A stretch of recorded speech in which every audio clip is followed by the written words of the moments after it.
राजा परीक्षित मन में बड़ी श्रद्धा लेकर के गुरुदेव का पूजन करके सन्मुख विराजमान हुए और सन्मुख विराजमान होकर के राजा परीक्षित प्रश्न करते हैं, हे गुरुदेव महाराज, आप मुझे एक प्रश्न का उत्तर दो कि जिसकी मृत्यु नजदीक हो, सामने हो, उसको क्या करना चाहिए? जिसकी मृत्यु सामने हो, और ये प्रश्न सिर्फ राजा परीक्षित का नहीं है, हमारा भी है, हम सभी का प्रश्न है शुकदेव मुनि से कि हे गुरु महाराज, जिसकी मृत्यु सामने हो, क्या पता कब कौन भगवान के यहाँ चला जाए, किसी को एक क्षण का भी पता नहीं।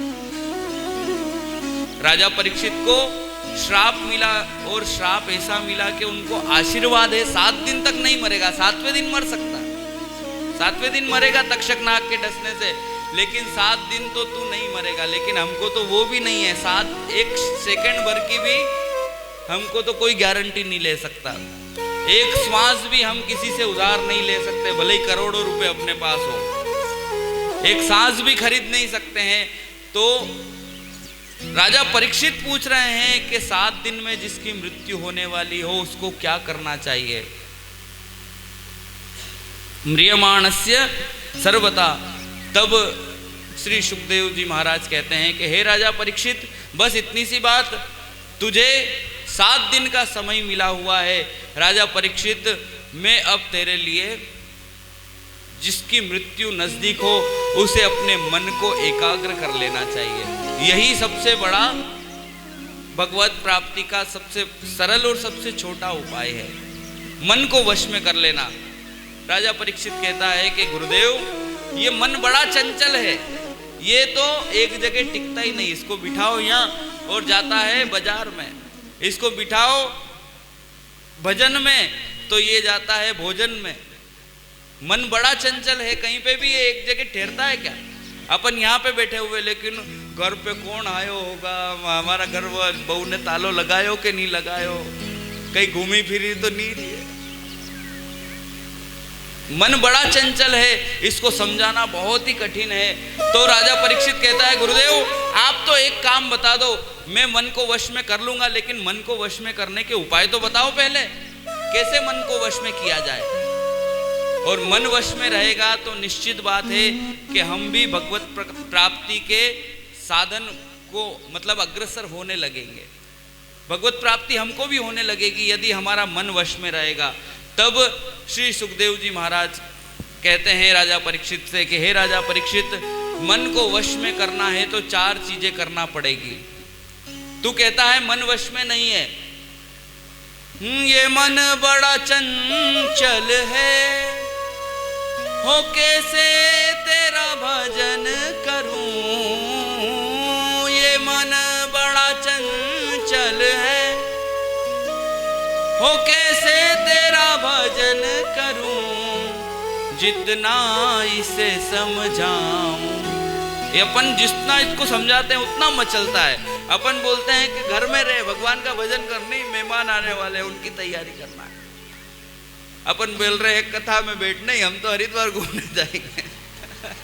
हरिद्वार भी जाना चाहिए, देखो इतनी दूर आए हैं, फिर यहाँ नहीं जाएंगे तो फिर अपने जैसा अभागा रह जाएगा। गंगा जी के दर्शन हो जाएंगे, गंगा आरती के दर्शन हो जाएंगे। आपके लिए नहीं बोल रहा हूँ, तो निकल गया मेरे मुंह से, क्षमा करना। जितना इसे समझाऊं उतना ही मचलता है, ओ राधे तेरे चरणों की। तो राजा परीक्षित कहता है कि गुरुदेव ये मन लगता ही नहीं है, कि इसको जितना समझाने का प्रयास करो उतना मचलता रहता है ये। आप ही मुझे कोई उपाय बताओ जिससे मैं अपने मन को वश में कर सकूं। तब राजा परीक्षित विराजमान है, शुकदेव मुनि कहते हैं कि मन को वश में करना है तो राजा परीक्षित 4 काम करने पड़ेंगे। 4 काम करने वाले को कभी भी मन विचलित नहीं होता, इधर उधर भटकता नहीं है, उसका मन हमेशा उसी के वश में रहता है। मन हमेशा वश में रहता है कब? जो व्यक्ति 4 काम कर लेता। अब आप ये चारों काम याद रखना, मन को वश में करना हो तो प्रत्येक व्यक्ति को यह काम करना पड़ेंगे। कौन कौन से हैं? तो पहला है जितासनो जितः श्वासो जित संगो जितेंद्रियः, ये चारों काम करने से मन वश में रहता है। राजा परीक्षित कहता है गुरुदेव मैं संस्कृत में समझा नहीं, आप तो थोड़ा सरल भाषा में मुझे समझाओ। जितासनो क्या होता है, जित श्वासो क्या होता है, जित संगो क्या होता है, जितेंद्रिय क्या होता है। तब राजा परीक्षित को सुखदेव मुनि कहते हैं पहला है जितासनो, आसन को जीतना है राजा परीक्षित। आसन जीत लिया तो तुम्हारा मन तुम्हारे वश में ही रहेगा, निश्चित बात है। राजा परीक्षित पूछते हैं गुरुदेव आसन को कैसे वश में करें। तब राजा परीक्षित कहते हैं, सुखदेव मुनि कहते हैं राजा परीक्षित आसन हमारा पूजा के समय, जप के समय, तप के समय, कथा सुनने के समय एक ही आसन होना चाहिए। अब एक आसन मतलब ये नहीं कि आसन बिछा लिया और उसके ऊपर अपन लंबे पांव करके बैठ गए, या तो हम इधर हो रहे उधर हो रहे हैं, कुर्सी पे बैठ गए, ऐसा नहीं। एक आसन मतलब पद्मासन लगा लिया, सीधा पांव ऊपर है उल्टा पांव नीचे है तो वो पद्मासन हुआ, विमलासन हुआ, अलग अलग आसन है। एक ही आसन पर बैठने से, एक ही जैसे बैठने से, जैसे मैं कथा सुनाता हूँ तो एक जैसा बैठा रहता हूँ ना, इतना नहीं बैठा है तो उनके लिए नियम नहीं है जिनके घुटने दुख रहे हैं, नियम उनके लिए जो जिसमें सामर्थ्य है। अब देखो इसीलिए फिर ये वाला आसन बना हुआ है कि आप अगर सामर्थ्य के अनुसार बैठ सकते हैं तब तक तो बैठिए, और फिर ज़्यादा ही घुटने दर्द करने लगे तो फिर अपने पाँव इधर उधर कर सकते हैं, ऊंचा नीचा कर सकते हैं। वो देखो कुछ नियम ऐसे होते हैं जो बच्चे बुजुर्गों के लिए, बीमारों के लिए नहीं होते हैं। जैसे उपवास का जो नियम है, एकादशी का नियम, अब किसी को बीमारी है उसको कुछ खाना ही पड़े तो फिर उसके लिए एकादशी कैसे कर सकता है वो। तो बुजुर्गों के लिए, बालकों के लिए और जो बीमार है, अस्वस्थ है, उनके लिए नियमावली नहीं है। नियमावली उनके लिए है जिनको उनके शरीर में सामर्थ्य हो। तो पहला कार्य है जितासनो, आसन को जीतना, एक ही आसन पर बैठ करके पूजा पाठ करना चाहिए। हमारे शास्त्रों में नियम है कि आसन हमारा होना चाहिए, माला अपनी गोपनीय होनी चाहिए, माला भी किसी को देना नहीं चाहिए। लेखनी हमारी जो पेन है वो भी अपनी खुद की होना चाहिए, दूसरे से अपन मांग के ले या अपनी किसी को दें तो उससे बुद्धि जाती है। लेखनी, पुस्तिका, माला, ये सारी चीज़ें हमको देनी नहीं चाहिए, ये हमारी पर्सनल होनी चाहिए। आसन हमारा है तो हम ही उस आसन पर बैठें, उसी आसन पर बैठ करके पूजा पाठ करें, ऐसे शास्त्रोक्त नियम है। तो पहला कार्य बताया है सुखदेव मुनि ने कि आसन एक होना चाहिए, बिना आसन के शासन नहीं हो सकता। चाहे आप कुर्सी पर भी बैठ करके कथा सुन रहे हैं तो अपना आसन उस कुर्सी पर भी बिछा दो और फिर उस पर बैठ करके कथा सुनो, है ना। तो ये हो गया पहला काम, मन को वश में करने का पहला काम है आसन को जीतना है। एक आसन पर बैठने के आदत डालना है। एक आसन पर बैठना मतलब बिछाने वाला भी एक आसन और उसके ऊपर अपन जो आलकी पालकी करके बैठे वह भी आसन एक होना चाहिए। और ये नियम है जिनके पास सामर्थ्य हो, जिनका घुटने दर्द नहीं करते हो उनके लिए। अब जिनके सही में भी दुखते हो तो वो कैसे बैठेंगे, अगर बैठे रह गए 2-3 घंटे तो फिर उठ नहीं पाएंगे, उनके पाँव वहीं के वहीं रह जाएंगे। इसलिए नियम उनके लिए है जिनके घुटनों में ताकत है, दम है, जिनके घुटने दर्द नहीं करते ऐसे। तो पहला काम बताया है जितासनो। याद रखना, मन को वश में करने का पहला काम है जितासनो, आसन को जीतना है। बिना आसन के शासन नहीं होता। देखो जो बड़े बड़े नेता रहते हैं उनके पास भी आसन है, उनके पास भी कुर्सी है, तो ही तो उनका दम चलता है। अब जैसे मोदी जी ने कुछ दिन पहले जब कोरोना आया था तो उनके पास सीट थी, उनके पास आसन था, तो उनने बोला थालियां बजाओ तो अपन ने सबने थालियां बजाई। उनने बोला दीपक जलाओ तो अपन ने आसन का प्रभाव है। अगर कोई दूसरा आदमी कह दे कि लो आज शाम को थालियां बजाना, तो आप बजाओगे क्या? आसन का प्रभाव था। मेरी बातों को आप क्यों सुन रहे हो? क्योंकि मैं ऊंचे से आसन पर बैठा हूं, तो आप इतने लोग सुन भी रहे हो। आसन बहुत ही आवश्यक है हमारे मन को वश में करने के लिए। तो सभी पूजा के समय, पाठ के समय अपने एक आसन पर रखेंगे, एक ही आसन पर विराजमान होकर के ये सारे कार्य करेंगे तो मन वश में रहेगा। पहला काम आसन को जीतना। दूसरा बता रहे हैं सुखदेव मुनि, जितः श्वासो, श्वास को जीतना है। अब श्वास को कैसे जीता जाए? एक जगह कथा सुना रहे थे तो मैंने बोला कि श्वास को जीतना है आपको, तो एक बहू आई और कहती है कि महाराज मेरे को तो मेरी सास को जीतना ही है। मैंने बोला सास को नहीं जीतना, श्वास को जीतना है। सास तो वैसे ही जीती जीता ही है, अपने को श्वास जीतना है। और श्वास किस प्रकार जीती जाए? तो प्रातःकाल जल्दी उठ करके प्राणायाम करने से हमारी श्वास वश में रहती है। प्राणायाम करने से, जैसे सुबह सुबह आप आस्था चैनल खोलोगे तो रामदेव बाबा श्वास करवाते रहेंगे, आसन प्राणायाम ये सारी चीजें करवाते हुए दिखते होंगे।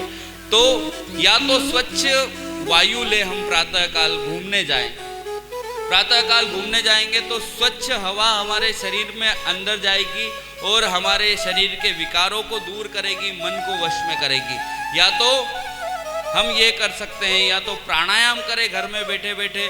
प्राणायाम से भी हमारी प्राण वायु जो है बिल्कुल एक जैसी चलती है और हमारा मन हमारे वश में रहता है। देखो, हम आजकल का जो खान पान है वो बिल्कुल बिगड़ चुका है।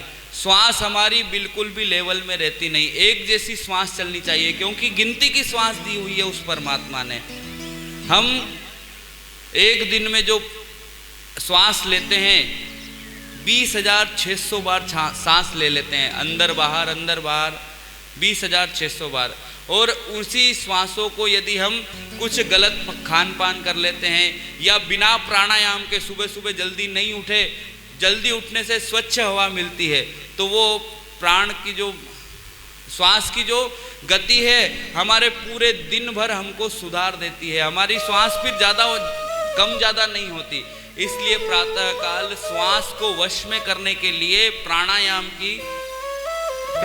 का नियम बताया है। तो प्राणायाम करने वाले का भी मन वश में रहता है। दूसरी चीज करना है, पहला आसन, दूसरा श्वास। श्वास को हम नियम पूर्वक ले तो हमारा मन हमारे वश में रहेगा। तीसरी बात बताई है जित संगो, हमारी संगति अच्छी होनी चाहिए। यदि संगति अच्छी होगी तो हमारा मन हमारे वश में रहेगा। संगति करनी संत की क्या अनुग्रह से बेर, जिनके खुद के गुरु नहीं है, जो भगवान को मानते नहीं है, ऐसे लोगों को अपने को साथ में भी नहीं रखना चाहिए, क्योंकि वो तो नरक में जाएंगे और अपने को भी नरक में ले जाएंगे। संगति का असर भी बहुत ज़्यादा पड़ता है। जैसा करोगे संग वैसा हो जाएगा। हाँ, संगति अच्छी होगी तो हमारा मन वश में रहेगा। तो तीसरा काम आपको करना है, संगति श्रेष्ठ होनी चाहिए। या तो संगति संत की हो, या तो सत्संगी की हो, या तो भजनानंदी की हो, या तो किसी भक्त की हो। इसके अलावा चौथे व्यक्ति की हमको संगति करनी ही नहीं है। संगति का असर ऐसा हमारे ऊपर पड़ता है कि हम अच्छे से अच्छे भक्त भी हो तो बिगड़ के धूल हो जाते हैं। हम तो जा रहे हैं तीर्थ यात्रा पर, लेकिन संगति में कोई बीड़ी पीने वाला मिल जाए तो ला रे मेरी भी इच्छा हो गई है। अब वो बीड़ी से फिर और आगे बढ़ेंगे, बिगड़ के फिर यात्रा तो कहीं गई न, अपने तो कोने में जाके सीधा ऐसे संगति का असर। घर से क्या सोच के आए थे कि अपने को तो भगवान का भजन करना है, तीर्थ यात्रा पे जा रहे हैं अपन, भगवान का खूब भजन करेंगे, दर्शन करेंगे, आनंद लेंगे, लेकिन संगति का असर पड़ा तो बिगड़ गए। तो संगति श्रेष्ठ होनी चाहिए, या तो संत की हो, या तो भक्त की हो, किसी भजनानंदी की हो, या तो कोई सत्संगी हो, तो आनंद अलग रहेगा और हमारा मन हमारे वश में रहेगा, इधर उधर भटकेगा नहीं। तो 3 काम बताएं, पहला आसन, दूसरा श्वास, तीसरा संगति और चौथा है हमारी इंद्रियों को हमारे वश में रखना। राजा परीक्षित पूछता है, गुरुदेव इंद्रियों को कैसे वश में रखें? कैसे यह सारी इंद्रियां हमारे वश में रहेगी। तो शुकदेव मुनि बताते हैं कि देखो हमारे शरीर में 10 इंद्रियां होती है। कितनी होती है? 10। 5 ज्ञान की इंद्रियां होती है, 5 कर्म की इंद्रियां होती है। ज्ञानेंद्रिया और कर्मेंद्रियां। ज्ञान की इंद्री क्या होती है? ज्ञान कैसे होता है? शब्द का ज्ञान होता है कान से, दृश्य का ज्ञान होता है आंख से, स्पर्श, कोई हमको कांटा चुभा दे, कोई फूल, कोई भी स्पर्श करता है तो तुरंत हमारे यहाँ पे पता चलता है ना। पाँव में भी कोई कांटा लगा तो पहले यहाँ पता चलेगा। तो कितनी दिव्य हमारे शरीर की संरचना उस परमात्मा ने की है। तो राजा परीक्षित कहते हैं कि गुरुदेव इंद्रियों को कैसे वश में करें? तब शुकदेव मुनि कहते हैं कि राजा परीक्षित, प्रत्येक इंद्रिय, जैसे जिह्वा कहती है कि अच्छा खाना है, अच्छा खाओ, लेकिन पहले भगवान को भोग लगा के खाओ। अगर आपको जैसे गुलाब जामुन पसंद है, रसगुल्ले पसंद है, कोई भी अच्छी चीज़ हमको लगती है तो खाने के लिए मना नहीं है, लेकिन पहले यदि हम भगवान को अर्पण कर देंगे, तुलसी दल उसमें डाल देंगे तो वह फिर प्रसाद बन जाएगा। और प्रसाद जब हम ग्रहण करेंगे तो हमारा मन वश में रहेगा। कोई अच्छी चीज़ देखने का हमारा मन करे तो क्यों इधर उधर की चीज़ें देखना है? हमको भगवान श्री कृष्ण के दर्शन करना, राधा रानी के दर्शन करना, भगवान के दर्शन करेंगे तो हमारा मन वश में रहेगा।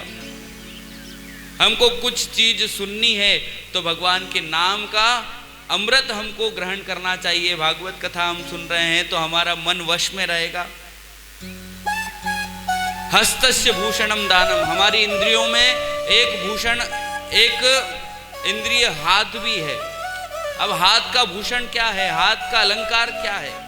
हस्तस्य भूषणम दानम, यदि इन हाथ में हम अंगूठियां पहन लेंगे और कड़े पहन लेंगे तो इसकी सुंदरता उतनी नहीं रहेगी, जबकि हम इस हाथों से दान करेंगे तो इसकी सुंदरता बढ़ेगी।